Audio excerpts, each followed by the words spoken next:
Well, this Jason Ward guy just accused a Kenyan black man of being a fucking fascist for not liking the new Star Wars movies. Yes, I'm not joking you. This happened to an acquaintance of mine on Twitter, and I like this dude because he's pretty cool. But yes, this Jason Ward motherfucker who runs this site for podcasting about Star Wars called MakingStarWars.net or something like that. He decided to go after one of my Twitter friends, Remy or Dushine. I'm sorry if I'm mispronouncing your name, dude, if you're watching this. Yeah. You wanna go into this rabbit hole? Let's go into this rabbit hole.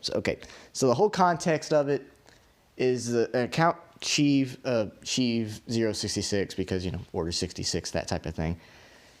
He's one of those guys who doesn't like the sequel trilogy, and he's always talking about it on Twitter. Big time hates it. And he's quote tweeting a thing from bounding into comments with, Rian Johnson doesn't care about Star Wars lore. He says it, outwardly admits it, that he doesn't like it, and he doesn't care for it. Or, no, he doesn't care for the lore. It didn't matter to him.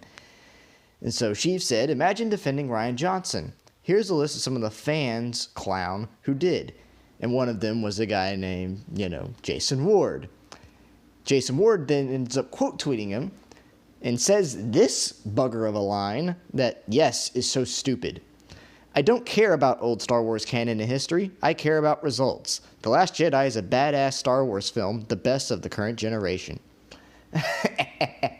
Considering that a bunch of people die in that aspect, and that could be construed as badass, but not really, considering everything that happens in the movie's dumb. But not only that, results. This made less than TFA, and the movie just directly after this bombed. So what results, pray tell, does that show?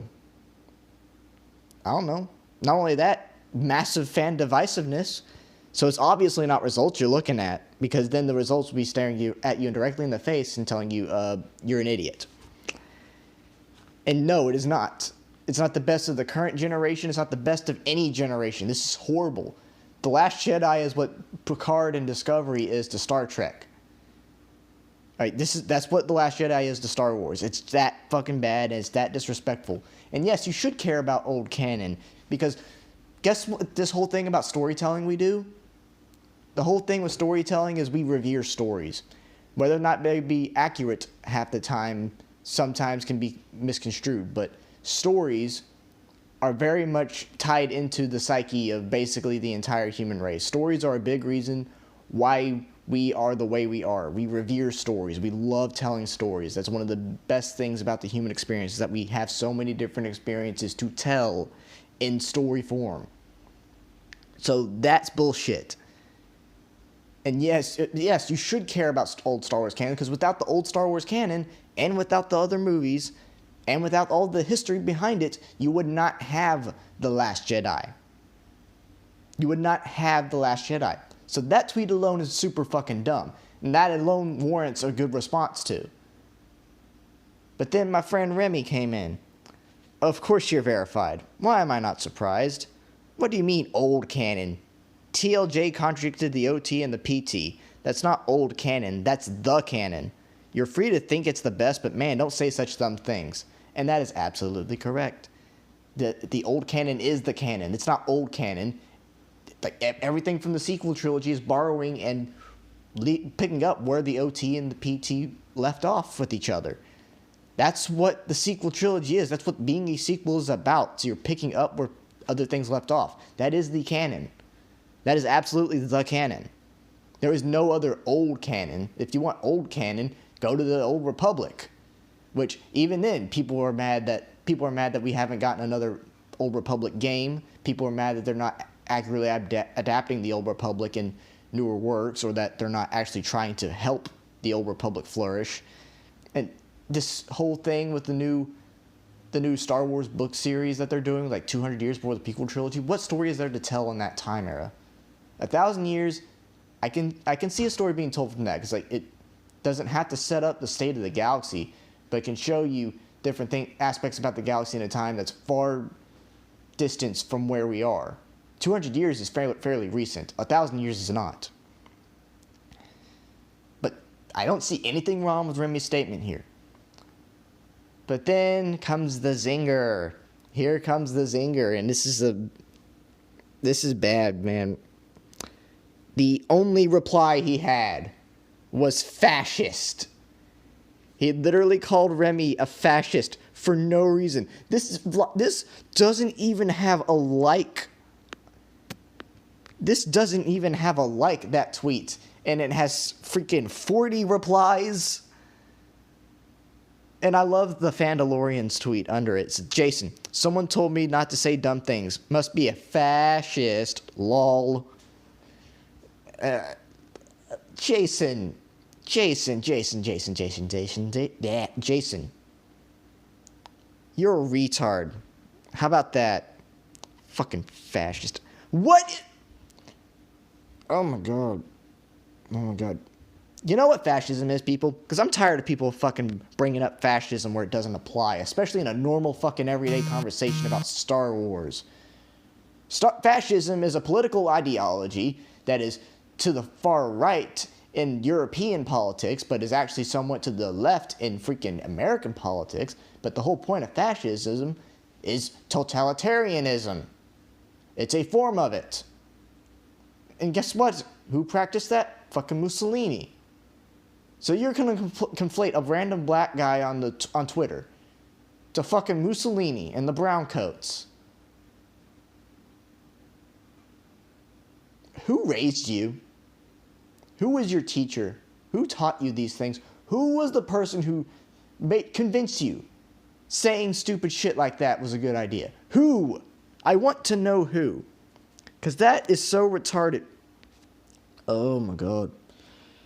I'm going to keep this video brief. But this elitism, man, I don't even know if this guy has got any like high-level connections with Disney. Because if he is a writer for Disney, then I would love to have a good talk with the new CEO.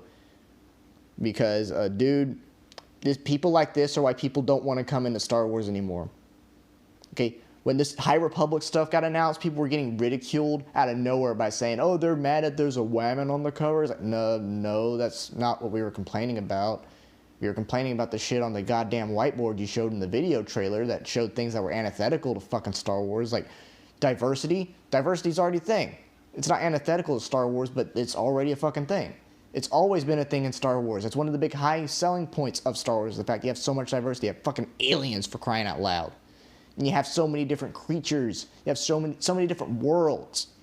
That's what people were pissed about. People weren't pissed about that there was a woman on a cover. They were pissed about the ideas you were bringing to the table. Like, being anti-war. What happened in the 200 years beforehand? What story can you tell? Basically nothing. You can't tell anything. Right? That's not even the time period of where freaking Palpatine was alive yet. That would be like 100 years before. And even then, you don't even maybe make a High Republic story. You just make a story about Palpatine's fucking life in 3 books. But the whole anti-war thing is like, Star Wars hasn't always been anti-war. Even as far back as the original trilogy, it has never been really anti-war. And the only part that's really been anti-war is the freaking prequels. And that I don't even think was a thing until the 3rd fucking movie. At least the 2nd. But people were pissed because that fucking whiteboard is like they're trying to push in a bunch of shit that doesn't apply to Star Wars, is my point. This guy is probably one of those guys who's doing that shit. Like, this is why people don't want to get in Star Wars anymore. They're tired of being ridiculed. They're tired of Lucasfilm, Kathleen Kennedy throwing away basically everything that made Star Wars Star Wars. And they just don't want to stay. They just don't want to deal with that. If they don't want to be respected by the people in charge right now, then they'll take their money somewhere else. They'll go either make their own shit or they'll go watch somebody else's good shit. Like with Star Trek. People don't like Discovery. People don't like Picard. You got Seth MacFarlane and the Orville right there beside it. And people are going to that still in droves because it is the authentic Star Trek experience, ironically, going against a show that's labeled Star Trek. And it's just, that's what people are going to do. That's what happens when you alienate people. That's what happens when you alienate your core audience, you dumbass. I mean, good lord, this is business 101. I mean, as much as people rag on the prequels, at least people still kept coming. People still kept coming for the prequels. Because they were always hoping that things would get better. They had hope. George Lucas wasn't outwardly trying to troll everyone. Yes, he did troll people in some aspects, but he wasn't outright just being hateful to them like this. Like, in interviews, he wasn't like, oh, this is all the fans' fault, blah, blah, blah, blah, blah, blah. And even then, even when he said that, you know, why would you make something, you know, when people will hate you, even then, I don't think he was just outwardly going around, like, about Star Wars fans personally. I think it meant that with just, like, everyone, because almost every one of his movies after the prequels were critically panned. So you can read that in what way you will. But it's this type of shit. This type of shit. A small amount of criticism. Just saying, dude, man, like, pay attention to what you're saying. Automatically equals fascism. Like, keep politics out of Star Wars, man. This is the big problem I have with the prequels, at least in the third movie, is because of the politics it's trying to portray. Stop with the politics in Star Wars. If you can't do politics right in Star Wars, you know, then don't bother fucking trying. Right, if you can't write politics right in a way that's nuanced and, like Star Trek does it, neutral, then you can't do it. You're not a good political writer. You're really not. But yeah, so Jason Ward, you can go fuck yourself. High and mighty in the ass. But yeah, so thank you guys so much for watching. I'll probably make a video on Ryan's BS with that article, because I really want to go deep into that one. But yeah, anyway, thank you guys so much for watching. Don't die. I'll see you later.